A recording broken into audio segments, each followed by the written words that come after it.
ప్రపంచ చరిత్రలో కొన్ని తేదీలు మనల్ని కదిలిస్తాయి, కొన్ని గాయాలను గుర్తుచేస్తాయి.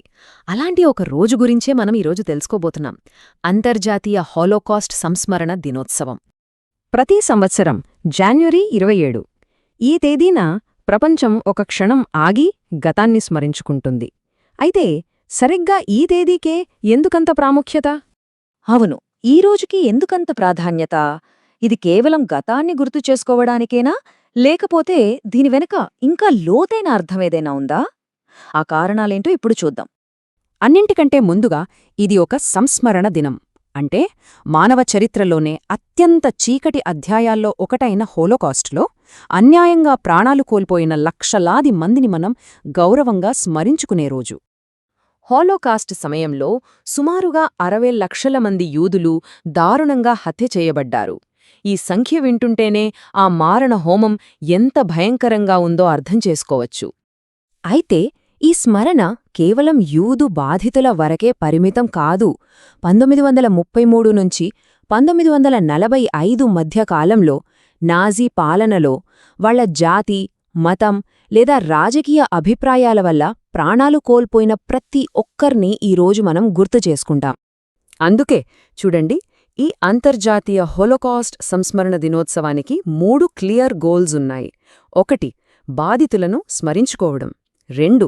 జరిగిన ఆ ఘోరాల గురించి భవిష్యత్ తరాలకు తెలియజెప్పడం. ఇంకా 3.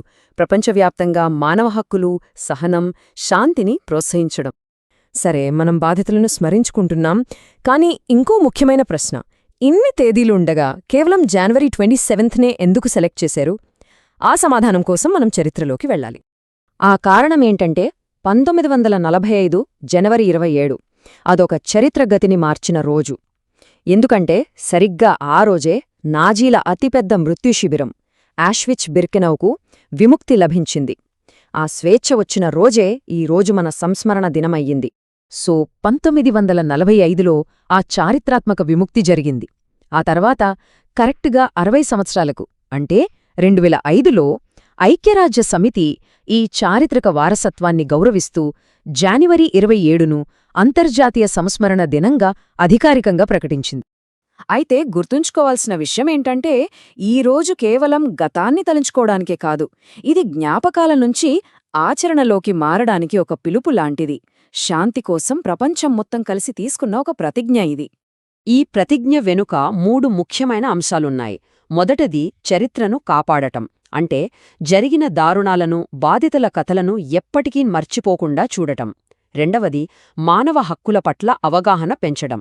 అంటే ఎలాంటి వివక్షకైనా వ్యతిరేకంగా నిలబడటం. ఇక మూడవది అంతర్జాతీయ సహకారం. ప్రపంచ శాంతి కోసం అన్ని దేశాలు కలిసికట్టుగా పనిచేయడం. హోలోకాస్ట్ నుంచి మనం నేర్చుకున్న పాఠాలు ఈరోజు మన ప్రపంచాన్ని ఎంతగానో మార్చాయి. ఉదాహరణకి, ఆనాడు నాజీరు చేసిన అకృత్యాల వల్లే భవిష్యత్తులో అలాంటివి రిపీట్ కాకుండా ఉండటానికి మారణహోమ నివారణ కార్యక్రమాలు వచ్చాయి. ఆనాటి విస్తృతమైన హింసే ఈరోజు మనకున్న ప్రపంచ మానవ హక్కుల చట్టాలకు పునాది వేసింది. ఆ 2వ ప్రపంచ యుద్ధమే అంతర్జాతీయ సహకారం ఎంత ముఖ్యమో ప్రపంచానికి నేర్పింది. చివరిగా, ఈ సంస్మరణ వెనుక ఉన్న అసలు ఉద్దేశ్యం ఏంటి? కేవలం వెనక్కి తిరిగి చూడ్డమా?